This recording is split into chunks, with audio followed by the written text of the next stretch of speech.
Bismillahirrahmanirrahim. Assalamualaikum warahmatullahi wabarakatuh. Ya, apa kabar anak-anakku kelas 3 yang Pak Guru banggakan, ya Pak Guru cintai. Semoga kalian dalam keadaan sehat, dalam keadaan bahagia, dan bisa mengikuti pelajaran walaupun kita belajar secara daring. Itu ya. Pada kesempatan kali ini kita akan belajar Al-Quran Hadis kelas 3. Kita sudah masuk ke bab 2 tentang surat An-Nas. Oke, minggu lalu kita sudah belajar surat An-Nas, menghafal dan juga menghafal artinya ya. Ini sudah semua di peta konsepnya. Kemarin tentang lafaz surat An-Nas dan terjemahan surat An-Nas.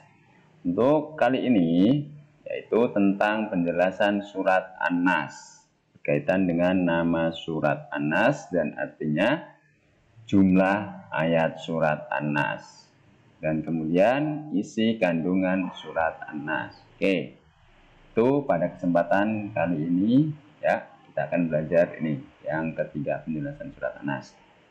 Oke, langsung saja. Kalian sudah hafalkan beserta artinya. Sekarang kita akan memahami isi kandungan surat An-Nas ya. Langsung saja Pak Guru jelaskan ya. Surat An-Nas itu terdiri dari 6 ayat. Oke, 6 ya. Sudah hafal semua 6 beserta artinya. Yang pertama, ayat yang pertama, Qul a'udzu birabbin nas, itu ayat yang pertama. Yang kedua, Malikin nas. Ketiga, Ilahin nas. Yang keempat, Min syarril waswasil khannas. Yang kelima, Alladzi yuwaswisu fi sudurin nas. Yang keenam, Minal jinnati wan nas. Ya, itu ayat 6 ayat dari surat An-Nas. Kemudian surat An-Nas itu surat yang ke-14 ya. Pak Guru tanya, coba di dalam Al-Quran itu ada berapa surat? Coba, ada berapa? Oke ya, benar sekali, ada 114. Berarti surat An-Nas termasuk surat yang terakhir ya. Surat An-Nas merupakan surat yang terakhir, yang ke-114 dalam Al-Quran. Kemudian surat An-Nas itu digolongkan surat Makkiyah ya, tergolong surat Makkiyah karena surat An-Nas diturunkan di kota Mekah, maka digolongkan surat Makkiyah. Itu ya. Kalau diturunkan di Madinah berarti Madaniyah. Ini surat An-Nas diturunkan di kota Makkah, maka dijuluki Makkiyah. Kemudian surat An-Nas sesudah surat Falaq. Oke, diturunkan sesudah surat Falaq. Berarti surat Falaq dulu. Bunyinya gimana surat Falaq? Qul a'udzu birabbil falaq. Nah, itu diturunkan surat Falaq dulu, kemudian baru An-Nas, gitu ya. Surat ini disebut An-Nas yang artinya manusia. An-Nasu itu artinya manusia. Berarti surat An-Nas artinya manusia. Ya, berarti menjelaskan tentang kita sebagai manusia, itu ya. Kemudian kita lanjut ke pokok-pokok isi kandungan surat An-Nas. Oke, di sini ada 5 pokok A, B, C, D, E. Mari kita bahas satu persatu. Yang pertama, yang A, perintah kepada kita sebagai manusia, agar selalu berlindung kepada Allah dari segala macam kejahatan yang datang kepada jiwa manusia, baik kejahatan yang berasal dari golongan jin maupun manusia itu sendiri. Oke, berarti penjelasannya yaitu kita itu diperintahkan untuk berlindung kepada Allah, bukan berlindung kepada selain Allah dari godaan manusia yang jahat ya. dari godaan jin, entah itu dari bisikan-bisikan jin, ya, kita diperintahkan untuk berlindung. Maka itu kita diperintahkan untuk berdoa. Contohnya ketika kita mau melaksanakan sholat, maka kita disunahkan untuk membaca surat An-Nas. Karena di situ ketika sudah membaca surat An-Nas sebelum sholat, itu insya Allah setan tidak bisa mengganggu orang yang sholat. Ya. Jadi poin pertama bisa kita petik, ketika membaca surat An-Nas, hikmahnya bisa terjauhi dari kejahatan yang berasal dari manusia dan juga berasal dari bangsa jin. Ini adalah poin pertama. Kita dituntut atau diperintahkan untuk berlindung kepada Allah. Kemudian poin yang kedua atau yang B. Allah adalah Raja yang menguasai seluruh alam dan segala isinya di antara manusia dan lain-lain. Oke. Allah itu sebagai Raja. Malikin Nas, Raja dari manusia. Jadi tidak ada yang merajai manusia kecuali Allah, ya. Walaupun di suatu cerita, ya, di suatu kisah ada seorang raja Firaun, itu sebagai raja yang kafir, yang tidak beriman adanya Allah dan utusan Allah berupa nabi, dan dia menjadikan dirinya sebagai Tuhan. Jadi pengikutnya atau rakyat Firaun, dia sebagai raja, rakyatnya diperintahkan untuk menyembahnya. Menyembah raja Firaun itu. Dia menganggap bahwa dia itu adalah Tuhan yang bisa mengatur rakyatnya, yang bisa memberikan rezeki kepada rakyatnya. Nah, tetapi raja dari manusia itu adalah Allah, gitu ya. Nah, ini mengenai tentang raja manusia. Jadi kita harus takut kepada Allah, bukan takut kepada yang lainnya. Tahu raja-raja itu, ya, apalagi raja yang kafir, itu ya. Ini adalah poin yang kedua atau yang B.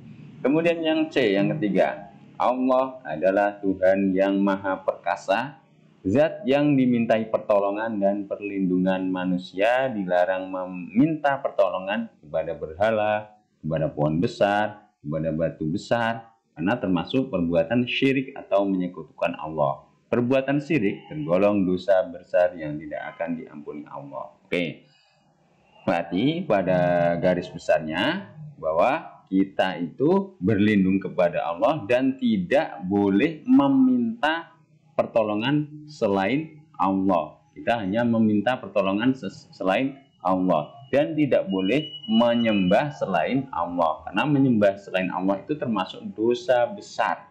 Di situ tergolong musyrik, ya, menyekutukan Allah. Nah, menyekutukan Allah itu musyrik, perbuatan yang musyrik, menyamakan Allah dengan sesuatu, minta pertolongan kepada pohon besar, itu tidak boleh, itu adalah musyrik.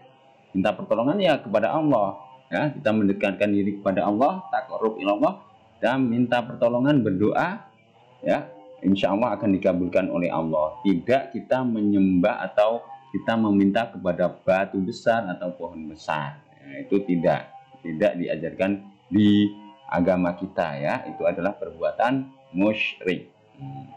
Nih, ya, ini adalah hikmah dari dari poin kelima ini, yang membisikkan kejahatan dalam keadaan dada. Ini kemusyrikan, ya. Jadi kemusyrikan itu dibisikkan oleh setan kepada manusia.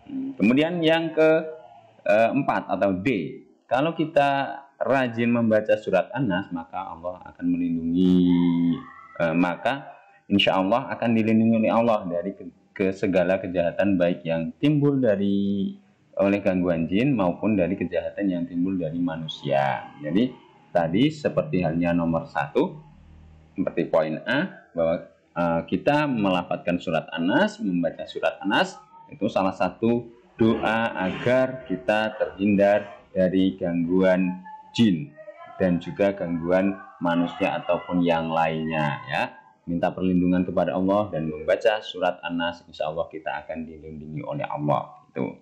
Kemudian nomor yang E ya, yang terakhir. Jika kita diganggu oleh gangguan atau dijahati oleh orang lain, maka kita tidak boleh membalas kejahatan dengan kejahatan. Ya. Kita harus meminta perlindungan kepada Allah. Di samping kita dianjurkan mendoakan semoga orang tersebut diberi kesadaran dan hidayah oleh Allah ya. Jadi ketika kita dijahati oleh orang lain, maka kita jangan membalas dengan kejahatan. Kita doakan saja semoga dia bertaubat, dia tidak mengganggu lagi, tidak menjahati lagi ya. Berdoa seperti halnya kisah Nabi Muhammad. Kisah Nabi Muhammad itu, Nabi Muhammad selalu lewat depan rumah seseorang. Tetapi di situ setiap lewat, Nabi Muhammad diberi ludah, diludahi oleh orang itu. Tiap saat, tiap lewat. Kemudian suatu hari, Nabi Muhammad lewat situ, tapi tidak diludahi. Nabi Muhammad bertanya-tanya, kenapa, kemana orang ini yang meludahi tiap saya lewat sini? Kemudian Nabi Muhammad bertanya kepada sekeliling rumah itu, pada orang yang ada di sekeliling itu. Dia bertanya, beliau bertanya, di mana si fulan ini, si orang yang meludahiku setiap aku lewat sini?